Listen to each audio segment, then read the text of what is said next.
What's up everybody, it's Michael with the Sunset Single Player. Welcome back to the channel, and today we're taking down the Maneaters, the boss fight in 3-2 Upper Latria in the Demon Souls remake on PS5. So welcome everybody. And so far I've put up quite a few boss guides in this game. This is my first run through the game, and I'm really loving it so far. I think World 3 is actually my favorite. Just look at this amazing atmosphere with the fire on the bridge and the churches and this gothic architecture. And there's some really scary little side demons here that we gotta take out on the way to the boss. And here you'll see a really big gargoyle land. These guys aren't too bad to kill. You can actually just run by them in that situation if you want, but they definitely look more intimidating than they actually are. So at this point I've dropped both of the hearts, the heart valves on the chains, and we're headed on over to take on the Maneaters. So this video is best meant for you if you've already lowered the heart chains and are on your way to take down the boss. So you just want to continue on this way, just press forwards, and there's this really massive spiraling staircase, really amazing. You just want to run up this, and for this fight and this section specifically, you want to make sure that you have a fairly upgraded bow to make things easier. I have the compound bow at +4, I believe, so you want to upgrade that with shards and souls in the Nexus, so that you can just snipe this really OP Cthulhu looking guy on the step. And he is shining red, so he's definitely a stronger enemy. But if you just hide behind the little spire columns there, you can just snipe him from a distance and he won't give you too much trouble. So I definitely don't recommend meleeing those types of guys. They can definitely be a really big pain in the butt if you don't have a bow equipped. So for this boss, for me, I'm going with my knight build, and we're going to do this the melee method. And in addition to having that bow that's upgraded with arrows, I also recommend having a lot of grass, as always, and pine resin, because these Maneaters are a bit weak to fire. And I found that by using the pine resin, I could do a lot of damage. It's a really epic start here. And the Maneaters, they're basically just massive gargoyle-like creatures with bat wings. They're huge. They're basically these massive beasts. And this is a really epic stage for a boss fight. We're on a huge bridge with fog gates on either side, and there's a massive torch in the middle that is important, and I'll show you guys in a little bit here why this torch in the middle of the bridge is really important. So it's really key that in the first minute or two of the fight, you just unleash on him, get in as many hits as you can. And he does have a couple of distinctive attacks that I'll show you guys, some attack patterns that you can look out for. So this one, whenever he kind of floats in the air, he does a slam down. Then he can also launch these green balls that light at you, kind of like the Cthulhus. And when he does that, you really just want to cut off his tail if you can, which is really funny because his tail is what helps generate the green balls of light that can knock you off the bridge and do a lot of damage.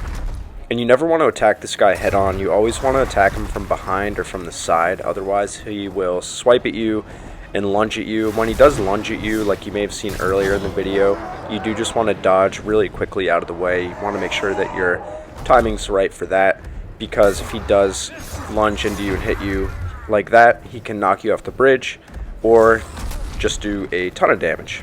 And if you find that you're in a position where you can't roll because your stamina is low from attacking him, your stamina bar, just make sure that you put your shield up. And if he's rushing at you and you don't have time to dodge, just throw the shield up. It'll really take a lot of the damage that otherwise would come your way. And this is where the fight gets crazy, guys. A second one comes. So I thought this fight was going to be pretty hard at first, because I did read online that in addition to Flame Lurker, the Maneater is typically the boss that people have the most trouble with, and this was my first run through this game. Not this clip here of this fight. I definitely died quite a bit while learning his tactics, but I did find that the Maneater was a little bit easier than Flame Lurker.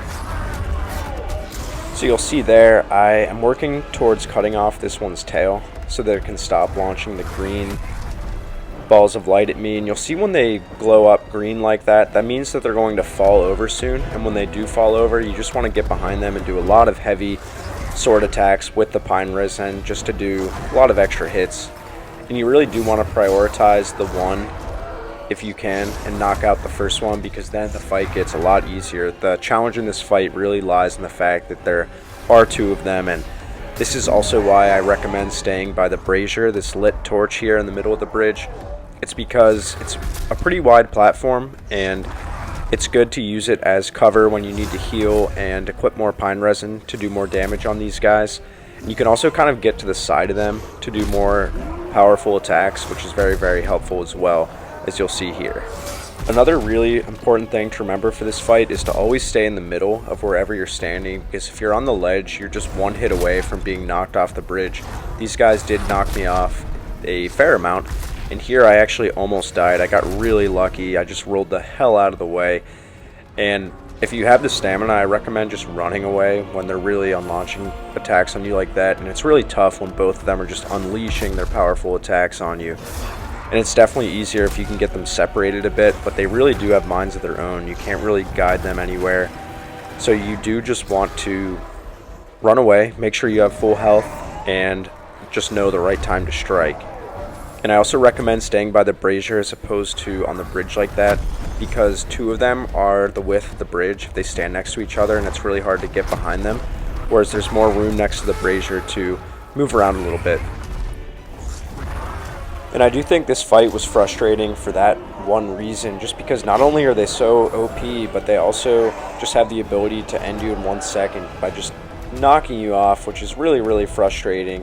Whereas the Flame Lurker was just really powerful, and probably did take me more tries than these guys. I still thought the Maneaters were definitely no joke, and I felt a huge feeling of accomplishment when I took these guys down just yesterday, actually, for the very first time.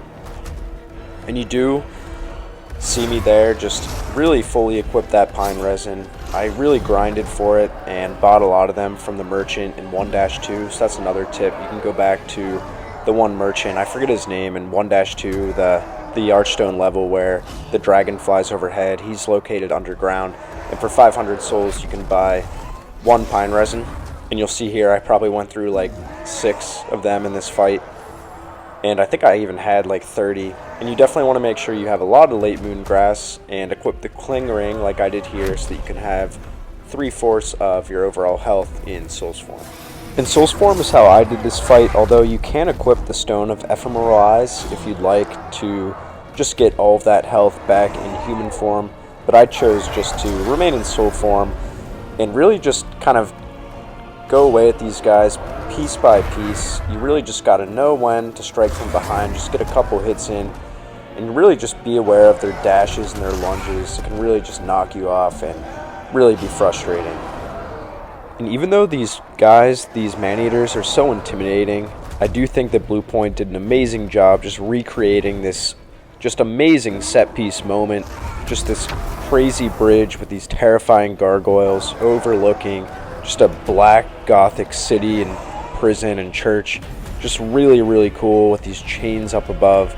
I think atmospherically this is probably my favorite boss fight so far, and I know I keep saying that in all of my boss guide videos, not all of them, but some of them. I know I said the Armored Spider was definitely an atmosphere I really like, just that narrow hallway underground. But I have to say, I think this definitely takes the cake for my favorite so far. And you'll see that guy collapses there, just get a nice pine resin hit in from behind, and we really just want to take this one out. This fight definitely took me longer to take down that first one, but once you do get a few hits in, you can really finish them for good and really just focus on that second Maneater to make things a whole hell of a lot easier for yourself. Another tip is that I know that a lot of you guys are probably going to want to be aggressive and get a lot of hits in to try to take down that first one as fast as you can, but it is important to make sure that you don't get too aggressive, because if you hit them too many times from the front, they will just kind of unleash and go berserk on you. So you want to make sure that most of your hits come from the side or behind, so that they don't take advantage of you, lunge into you when you're not expecting it, and either kill you by depleting your health or kill you by knocking you off the bridge. That's why you really just want to camp this brazier. Just make sure that you can heal time and time again each time you take damage, so that you can be at full health, just so you're not one hit away from these guys. And I do think that, like the Flame Lurker, patience is really key in this fight, because eventually when you get their health really down, they are going to collapse, and at that point you can really strike with the pine resin and just do a lot of damage. And you just want to make sure, again, like I made the mistake there of attacking from the front. You never want to attack them from the front if you can help it, because they will just claw at you and do a lot of damage. And And when they do that slam attack down on the brazier, it's really good. You can get some hits in. You'll see there I got a double hit and kind of use that torch as protection, which is definitely helpful. And there we are, just after rinsing and repeating, we vanquished that first Maneater. We just got one left. Got him at about 2/3 health, almost halfway. And this fight does get a little bit annoying here because now I think the Maneater kind of knows that since you took his brother out, his friend, his comrade, he knows that he is weak to you because you have a flame sword, essentially. And he knows that he doesn't have his friend to help you. And you'll see there, really grotesque, but I actually already cut this one's tail off, which prevents some of those green powerful attacks, which is great. And again, this guy's getting really aggressive here. That was another time I almost died, a little too close for comfort. Just make sure that you heal as soon as you can in a safe location. And if I haven't said already, I do want to reiterate that rolling is really key in this fight when they're lunging at you and launching the green balls of light at you like that. You just want to make sure that you're able to roll out of the way to avoid all that crap because it can do a lot of damage. And again, if you're on the ledge, knock you off, which is really important. You need to know where you're positioned, like the Flame Lurker fight, because the Flame Lurker, if you guys checked my prior video out, you'll know that he can corner you, and these guys can kill you, not by cornering you, but instead by just making you fly off the bridge really easily, a little too easily. But overall, if you just stay in the middle, you shouldn't run into too much trouble there. And after you kill the first Maneater, if you just stick with these tactics of being conservative, just not being super aggressive, and just understanding the right time to strike and healing by the brazier, you shouldn't have too much trouble with the second one. It does get a little bit annoying because, like I mentioned earlier, it kind of knows now that you're overpowered compared to it when there's just one of them.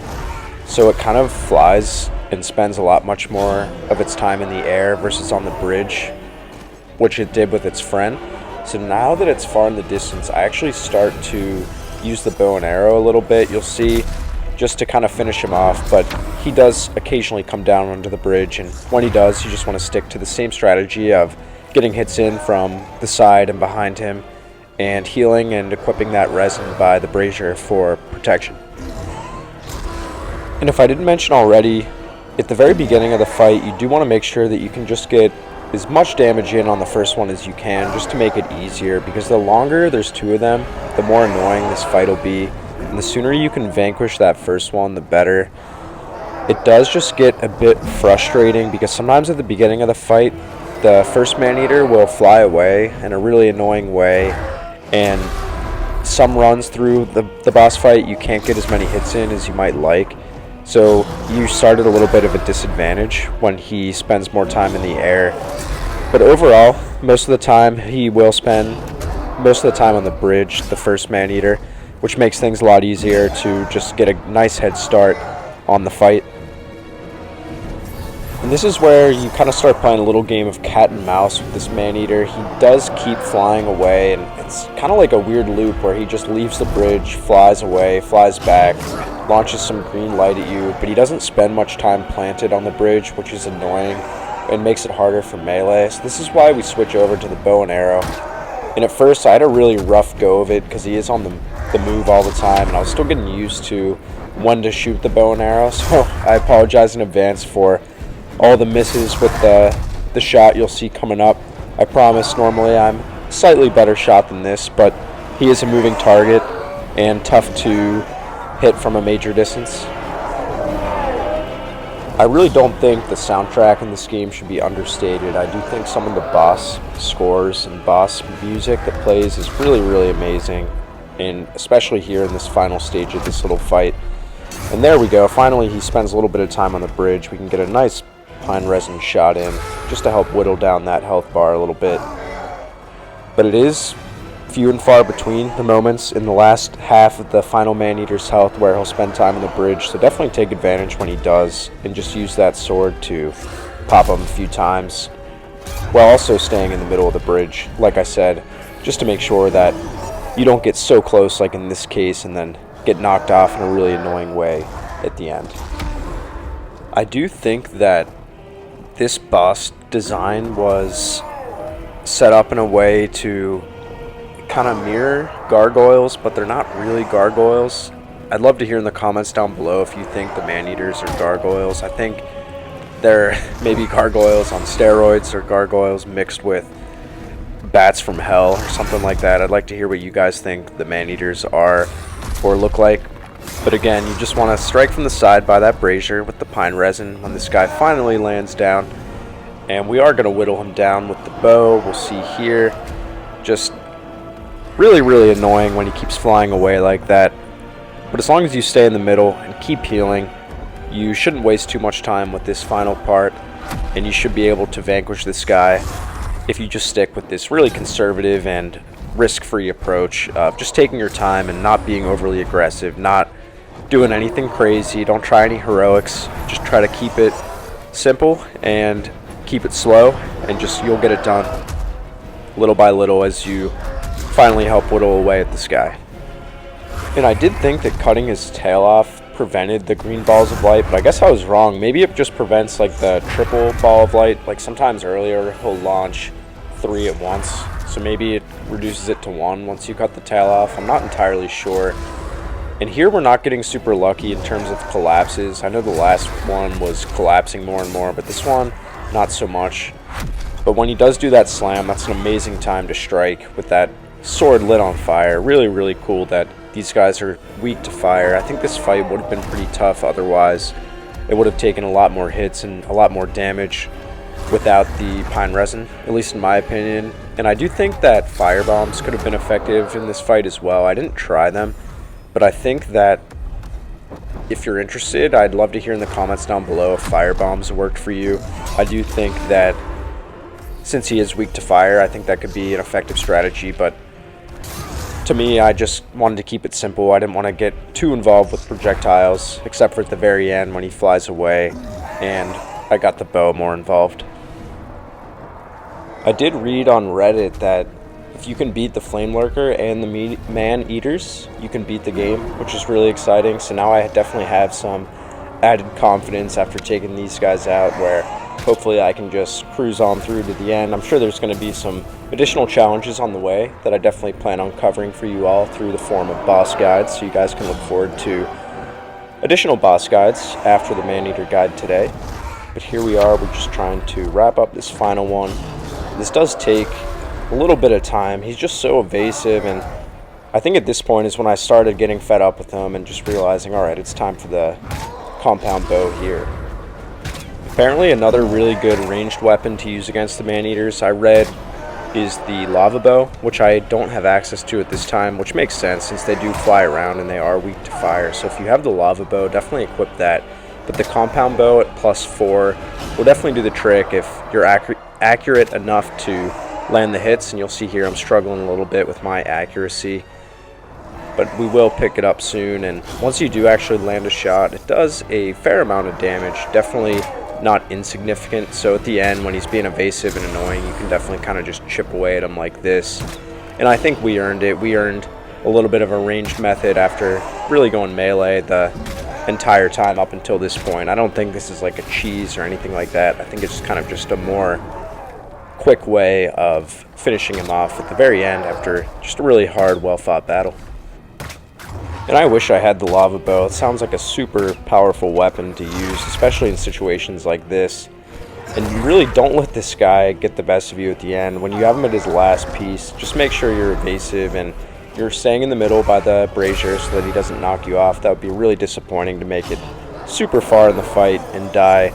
Luckily, the first time I was able to defeat the first Maneater was the time I took down both of them. I do just think it becomes a whole lot easier after you get that first one out of the way. The real challenge here lies in the double trouble, the pair of both of them.